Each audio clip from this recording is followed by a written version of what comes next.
नमस्कार दोस्तों, आप देख रहे हैं मीडिया वार्ता न्यूज में मौजूद हूँ इस समय गाजीपुर के अंदर और मैं उस जगह खड़ा हूँ। आज से 1 साल पहले अरविंद केजरीवाल यहाँ पर आए थे और इसी कचड़े के पहाड़ के ऊपर एमसीडी का चुनाव हुआ है और दिल्ली की पब्लिक इनको चुनकर इसलिए लेकर आई है क्योंकि उनको कहीं ना कहीं से लगा था कि कचड़े का पहाड़ जो है बहुत ही जल्दी खत्म हो जाएगा।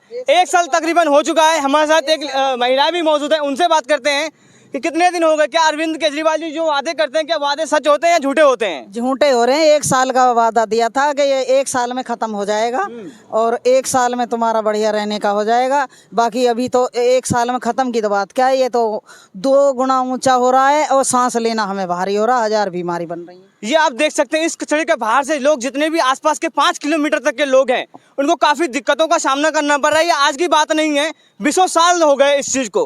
पहले कहीं ना कहीं भारतीय जनता पार्टी एमसीडी में थी, अब एमसीडी में भारतीय जनता पार्टी नहीं है, अब आम आदमी पार्टी है। कहीं ना कहीं इस कचड़े के ऊपर बहुत ही बड़ी राजनीति हुई है और आम आदमी पार्टी के सारे कार्यकर्ता, सारे नेता कहीं ना कहीं भारतीय जनता पार्टी के ऊपर इल्जाम लगाती थी कि कचरे का पहाड़ नहीं उठा पा रही। मगर तकरीबन 1 साल से ऊपर अरविंद केजरीवाल जी को हो चुका है और अब तक इस कचड़े के पहाड़ के ऊपर कोई काम कुछ नहीं हो रहा है। सिर्फ मशीनें खड़ी कर दी जाती और सिर्फ फ्री की सैलरी दी जाती लोगों को।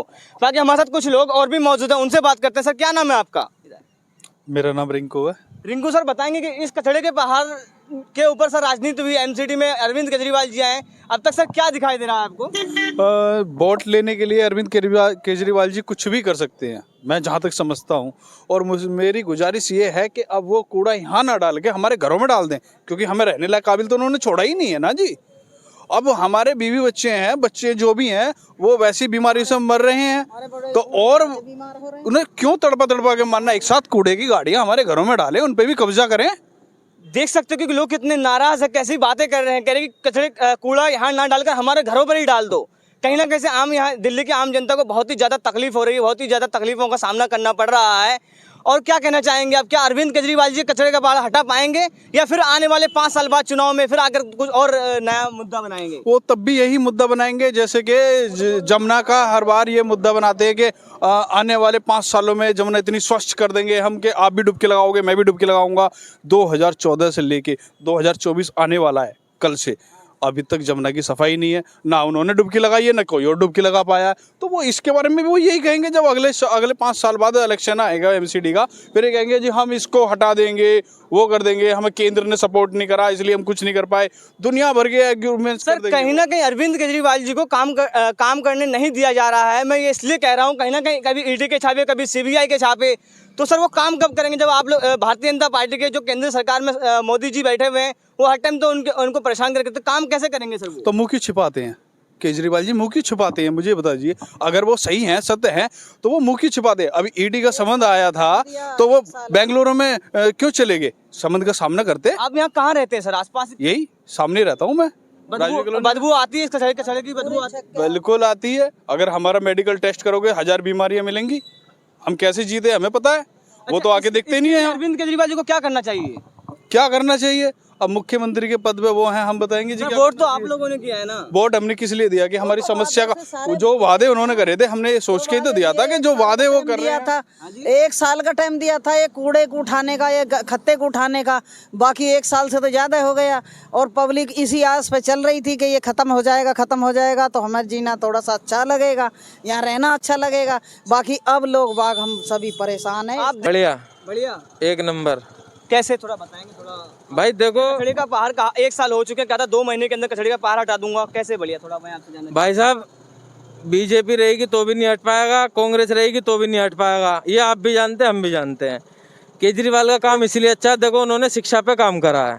सबसे बड़ी चीज़ होती है शिक्षा। शिक्षा आपके पास है तो आप मेरे सामने खड़े हो माइक लेके, शिक्षा नहीं होगी तो हमारी तरह स्कूटी पे घूम रहे होंगे। दिल्ली का शिक्षा मंत्री कौन है सर? कहाँ पे है, पता है? मुझे नहीं पता सर, नहीं पता। इस कचड़े, अभी मैंने इस महिला से बात करी, इन्होंने ये कहा कि इस कचड़े से जो आसपास के लोग हैं काफी बीमार पड़ रहे हैं, काफी बदबू आती है। इस चीज पे सोल्यूशन कब होगा? अरविंद केजरीवाल जी भी एमसीडी में तो सर इसीलिए आए ना कि मैं कचड़े का। इससे पहले एमसीडी में कौन था? बीजेपी थी। उन्होंने करवाया? कितने साल थे वो? नहीं, 15 साल से भारतीय हटाया। 15 साल में हटा, तुम 5 साल में उम्मीद कर रहे हो हटने की? हटाया भाड़ा नहीं, 15 साल का समय कम नहीं होता सर, 15 साल का समय बहुत होता है। तो सर और क्या 5 साल की उम्मीद कर रहे हैं। और क्या क्या काम अच्छे लगे आपको? भाई शिक्षा का तुम मुझे पता, मनीष सिसोदिया के बारे में कह रहे थे, मनीष सिसोदिया जेल में है, ठीक है जी। उससे बड़े बड़े क्रिमिनल बीजेपी के अंदर खुले घूम रहे हैं, वो क्यों नहीं है जेल में? है नहीं है? नहीं, वो बात आपकी सही है। देखो जो गलती करेगा। आपने जो सवाल करा मेरे से कि दिल्ली के शिक्षा मंत्री कौन है, मैंने बोला मुझे नहीं पता, मनीष सिसोदिया जेल में है। बिल्कुल बिल्कुल आपको हैं? सही बात है। अब सर बीजेपी के अंदर कितने क्रिमिनल हैं? केस चल रहे हैं, केस, किसी पे मर्डर केस, किसी पे रेप केस, वो क्यों नहीं है अंदर? बताएंगे थोड़ा, आइए इधर आइए। क्या बताऊं? ये कह रहे कि बीजेपी के कितने मंत्री हैं वो जेल में इस समय। तो ये किसका काम है? 15 साल से बीजेपी के अंदर में नहीं, ये किसका काम है? अगर कोई रेपिस्ट, कोई मर्डर केस वाला बाहर घूम रहा है, ये तो कानून का काम है ना, न बीजेपी का न केजरीवाल का काम है। इलेक्शन जीते किस बात पे है? भाई जीती किसी भी बात पे, मुद्दा एक बंदा मुद्दा उठा रहा है, एक बंदा मुद्दा ही नहीं उठा रहा, तो मसला है ना भाई। मसला है, बिल्कुल है। इलेक्शन का मुद्दा, रेड कार्पेट, जब इलेक्शन से पहले रेड कार्पेट बिछा के उनका स्वागत करा गया, इसके मुद्दे पे इलेक्शन लड़े केजरीवाल, ठीक है। उसके बाद आज तक क्यों नहीं आए? तो करे थे उनने। आज तक क्यों नहीं आए? मुझे इस चीज का रीजन दे दो। 100 बात की एक बात, ये नहीं हटने वाला यहाँ से, कोई कितना भी कर ले कुछ भी।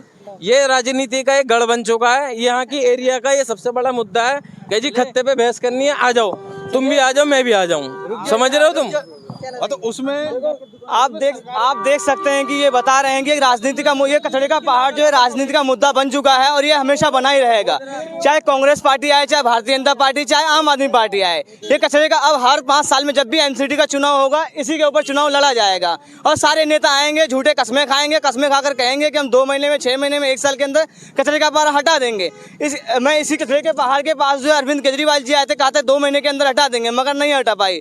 अभी भी एक आदमी गुजर रहा था, उनसे पूछा, उन्होंने कहा कि एक गढ़ बन चुका है राजनीति का। हर 5 साल में एमसीडी में यहाँ भारतीय जनता पार्टी के कार्यकर्ता भी आएंगे, भारतीय जनता पार्टी के मंत्री भी आएंगे, आम आदमी पार्टी के मंत्री भी आएंगे, कांग्रेस के भी मंत्री आएंगे। अब एक बहुत बड़ा मुद्दा है और हम ये देखते हैं मुद्दा चलता कब तक है, कहीं ना कहीं अभी तक। जी बताएं। जैसे राम मंदिर का मुद्दा बनाया था ना इलेक्शन जीतने के लिए, जो 500 सालों से चला रहा था, सेम कंडीशन, सेम बनेगा इसका भी यही मुद्दा। तो जैसा कि राम मंदिर का हल जो है भारतीय जनता पार्टी के गवर्नमेंट में हुआ था, क्या आपको लगता है कि बीजेपी की अगर सरकार दिल्ली में आती है तो भी वो हमारे सुप्रीम कोर्ट के जरिए से हुआ था, किसी पार्टी के जरिए नहीं हुआ। खाली एक को वो मत दो, पर हाँ जो और पार्टियां हुआ करती थी वो उसमें अड़चन लगाया करती थी, हमारी बीजेपी की पार्टी ने अड़चन नहीं लगाया, बस ये है मुद्दा, ये है। कचरे का पर हटेगा या नहीं हटेगा, थोड़ा मैं आपसे ये जानना चाहता हूँ।